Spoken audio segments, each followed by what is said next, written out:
Okay, so in this video and the next, we're going to look at two coordinate systems that we can use to evaluate triple integrals. The first one is what's called cylindrical coordinates, and it is an analog or just an extension of polar coordinates. All right, so in polar coordinates, we have the change of variables that we use over here, and y equals r sine theta. All right, so that's our polar change, and the difference is here we just have a z, right? And z is just going to equal z. All right, so when we look at the coordinate axes, all right, in the xy plane, we are just dealing with our normal, right, polar coordinates here, where this is theta and this is r, and there's my point. All right, so what we're just adding to this now is, well, basically the cylinder, right? We're going to project that up to get a point in space some distance along the z-axis. All right, so in cylindrical coordinates, all right, that's just the height. Okay, so when we look at the height, what we're looking at is basically giving us a cone. Essentially, z is going from 0 to whatever this height is. All right, so you can think of that as making a cone. It's hard for me to make a dotted line. All right, you can think of that as a point on a cone. Okay, so z is really just representing the radius of the cone. All right, so z squared would be r squared, right? And we know what r squared is. R squared is x squared plus y squared. So z squared is x squared plus y squared. All right, and that's where the cone comes from. If you take a look in 12.6 at the table at the end, I know that's going back a ways, but you'll see the table of all the quadratic surfaces, and this one is a cone. All right, so I'm just going to go through a quick example here. So when we do cylindrical coordinates, all right, we are going to have a triple integral, right? So we'll have a triple integral f x y z dv, all right, over some region that we're calling E for these. Okay.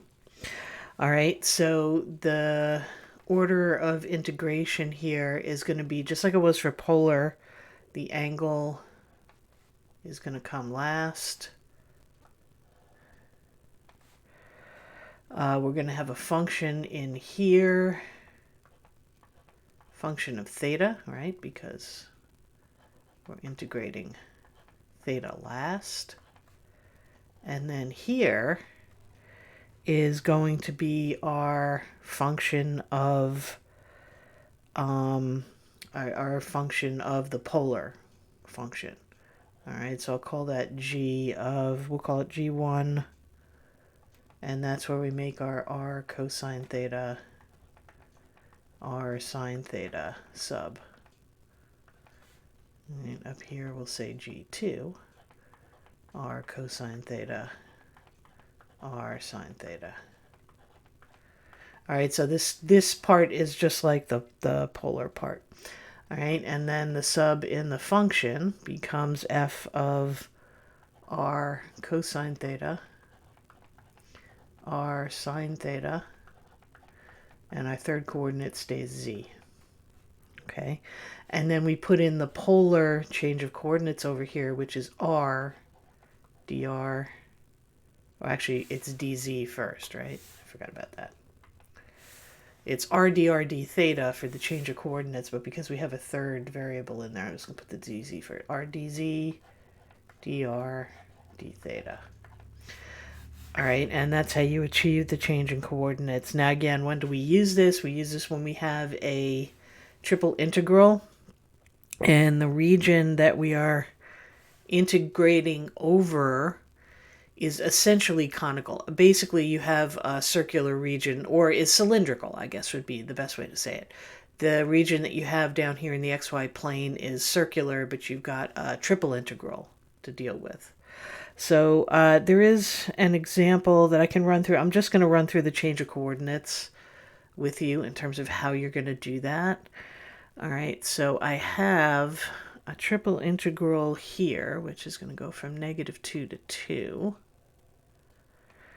And from negative square root of 4 minus x squared to the positive square root of 4 minus x squared.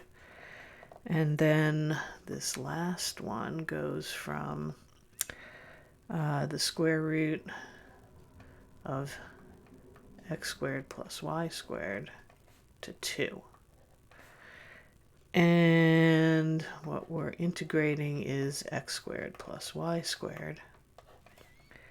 And this is going to be dz, dy, dx. All right. So what I want to do is change this over to cylindrical coordinates. All right. So the first thing I need to do is kind of interpret the region that I'm integrating over. All right, so what I have here is my first integral is z, so my z bounds, right, z is going from, on the downside, the square root of x squared plus y squared, on the upside to 2. All right, the next one out is y. All right, so y is going from negative 4 minus x squared to positive radical 4 minus x squared. And then x, which is the last one, is going from -2 to 2. All right, so over here is z, on this side, z equals 2 is a plane going through the z-axis at 2, parallel to the xy plane. And the square root of x squared plus y squared, again, z equal to that would be a cone. So what I have here, let's see if I can do this. All right, basically what I have here is a cone. That's symmetric, okay. And I have a plane that's going through here, right here.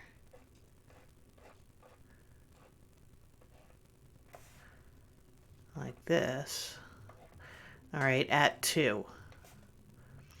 So my z, again, if we go top to bottom here, right, is going to hit 2, then it's going to hit the cone. Okay. When I collapse that down into the xy plane, what I have is a circle, radius 2, right? So once again, got to draw the circle before I draw the x. Oh, that's fine. All right, I have a circle of radius 2, so that's where that's -2, that's 2. And again, if we're looking at y, right, we're going to look at the top half of this circle here. So y is going to go this way, right, through there. So here is the top half of this circle.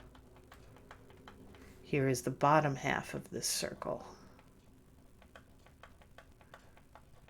And then we collapse it down one more time, and you can see where the x-axis is going, right, from -2 to 2. All right, so this is our rectangular progression for the bounds.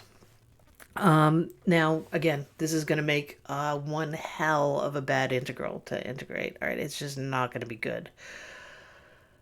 Because my regions are basically circular, especially once I get down here, all right, I can convert this over to polar at this point and because this is a cone, I can use cylindrical coordinates over here.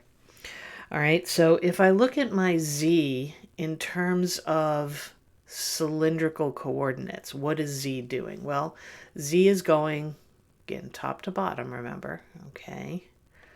All right, in this direction, z is hitting the plane first and then the cone. So how are we defining the cone? Well, we're defining the cone by its radius. All right, so z is going from the radius of the cone to 2. Okay. When I move over to here, right, where is what's happening here now in polar coordinates? All right, well, in polar coordinates, the circle is defined by its radius, r. All right, so r is going from 0 to 2. Okay, and then the last thing that I need to think about here is theta. Well, to get all the way around the circle, right, these two really come off of the same one. Theta is going from 0 to 2 pi. Okay, so I can make the change of coordinates up here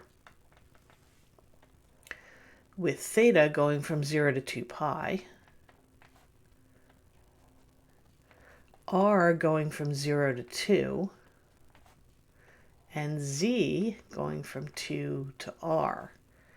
All right, so that's the first step. I've got my bounds changed over. Now, what do I have in here? I have x squared plus y squared. Well, x squared plus y squared, right, is r squared. So that becomes r squared times, and then my coordinate change, my variable change over here is r dz dr d theta. So r dz dr d theta. All right, and this would be the integral that you would have to evaluate. All right, cylindrical coordinates. Cylindrical coordinates are helpful, but there is an R3 native version of these coordinates that are called spherical coordinates. And spherical coordinates, get some space here. I was going to do this in 2 videos, but I think I'm just going to combine it into one. Spherical coordinates are R3 native, all right? So as being R3 native, we can take a look at something where we don't have to kind of restrict ourselves to a cylinder, right? Because most of the time we're not restricted to a cylinder. All right, so here's what we've got. We've got a point in space. All right, so I'm going to draw a vector up to a point in space here that would be x, y, z. All right, I can project that point down to a point in the xy plane that would be x, y, 0, right? And I can draw a vector in the xy plane that would come and meet this here. All right, now, because this is a downward projection, this is a right angle, and that's important, okay? Now, in the xy plane, I do have my polar representation, right? This is theta, this is r, all right? And that's the polar representation there. Now, this radius here that goes to my actual point, we're going to call rho, and rho is just kind of a soft p. All right, and rho makes an angle with the z-axis that we'll call phi, and I don't have enough room to write it in there, so I'll write it out here. Phi, okay, is that angle there. Okay, so if I look at my alternate interior angles, right, this angle would also be phi. And I think that's all I need to set up what I need to set up. Okay. All right, so I know that x equals r cosine theta and y equals r sine theta. All right, I know that from my polar coordinates. All right, let's look at z up here. If I were to, again, just close this off and make this a right angle, all right, then a little trigonometry is going to show that z, put it over here, is rho cosine phi. All right, and r, right, let's take a look at r here. If I want to look at r in terms of phi, all right, remember this alternate interior angles here, so this is phi. So again, a little bit of trigonometry is going to show you that r is rho sine phi. All right, so if x is r cosine theta and r is rho sine phi, right, then I can make a substitution in here. This is going to be r is rho sine phi and then cosine theta.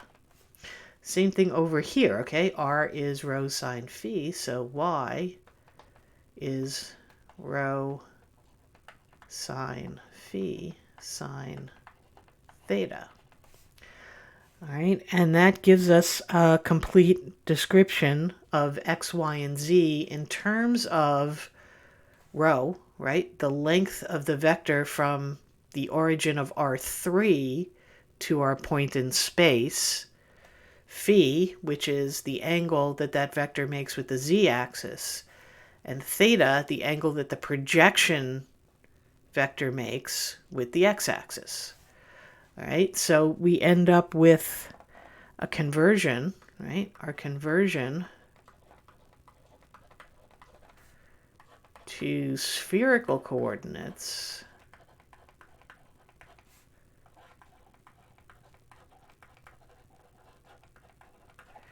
is going to be x equals rho sine phi cosine theta, y equals rho sine phi sine theta,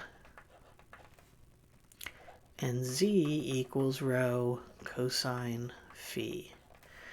All right, and that is our spherical conversion. All right, so this is your spherical conversion set of formulas. All right, now when we're dealing with a sphere, okay, when we look at the radius of that sphere, right, this point is the point that lies, is a point that lies on the sphere of radius rho. All right, so that makes the radius rho the radius of the sphere centered at the origin, so x squared plus y squared plus z squared. All right. All right, so I guess I'll just give you the conversion over here. All right, so let's do this. So we've got a triple integral over a 3D region of f of x, y, z dv. All right, there's our triple integral. Conversion to polar, here's what we're going to do. Let me write it down and then I'll explain the order that we're doing this in. So c to d, alpha to beta,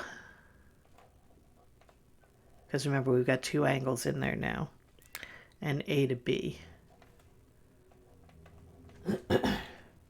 Okay.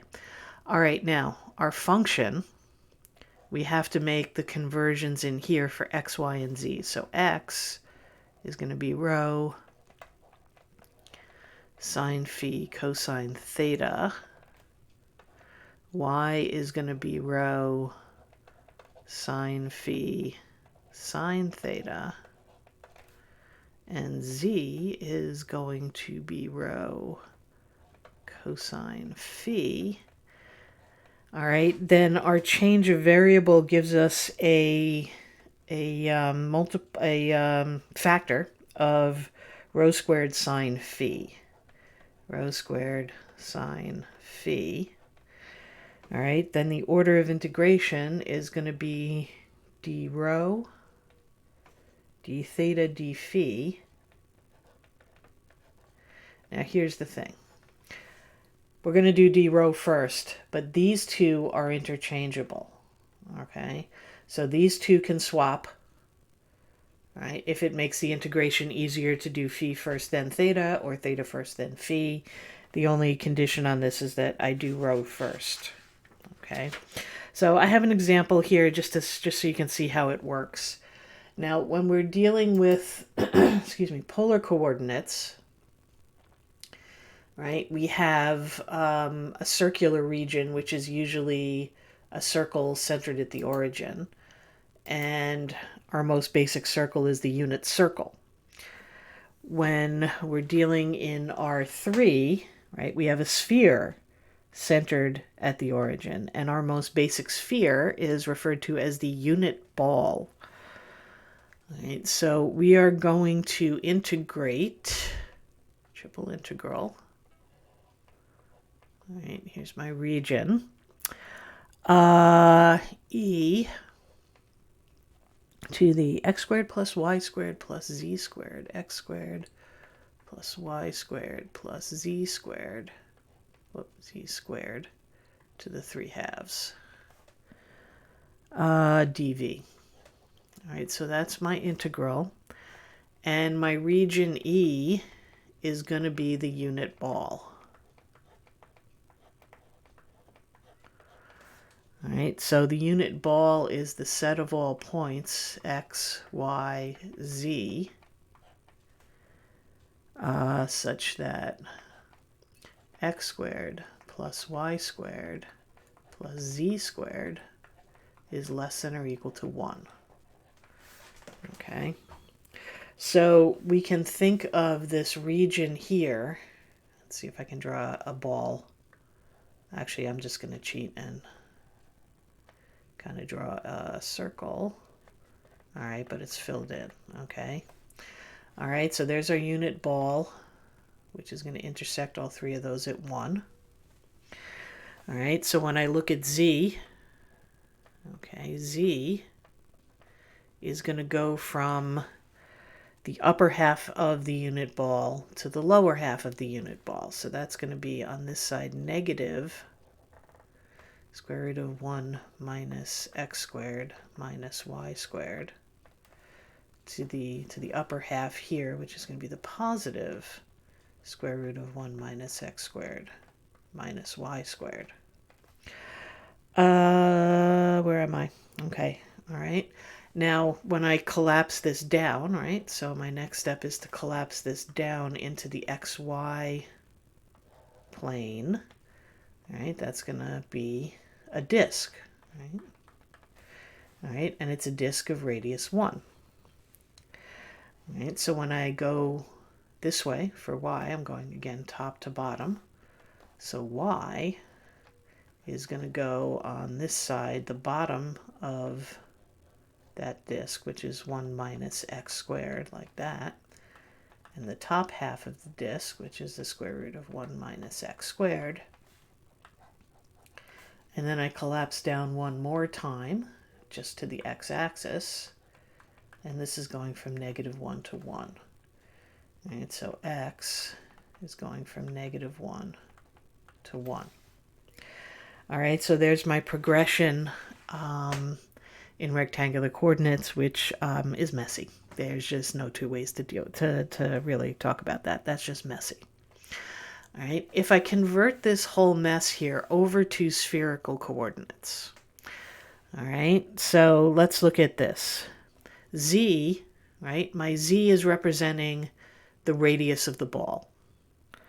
All right, so if z is representing the radius of the ball, that means that z, the radius of the ball rather, is rho, right? So rho is going to go from 0 to the radius of the ball, which is 1. Okay. So now I have to do d phi and d theta. So we have to have... Okay, this is a little confusing, but I'm going to try and explain it as best I can. We need one of them to go full circle. The other one only needs to go half a circle. All right, if we think about this, if I let theta go full circle, then I only need to let phi go half a circle, because if phi goes half a circle and theta goes a full circle, that's dragging phi around with it. All right, so I'm going to let theta be next, and theta is going to go from 0 to 2 pi. And phi can go last, and I didn't leave enough room there. All right, and phi is going to go from 0 to pi. All right, now that's standard. That right there, that's pretty much the way that always looks. All right, so what we get here now is the integral. All right, so we are going to order this. Hang on a second. We are going to order this d rho, d theta, d phi. So that means phi goes last. So that's 0 to pi. Theta is next. So that's 0 to 2 pi. And then rho goes first. So that's 0 to 1. So right off the bat, my bounds are easier to deal with. All right, let's look at the function. Right, x squared plus y squared plus z squared is just rho squared. All right, so at my first step here, I'll do this in steps. I'm going to have e to the rho squared to the 3/2. And then I have to put my change of coordinates in, right? So my change of coordinates is rho squared sine phi. And then my differentials are going to be d rho, d theta, d phi.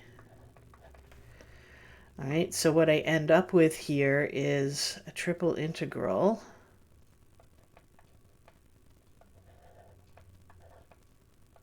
get these back in here.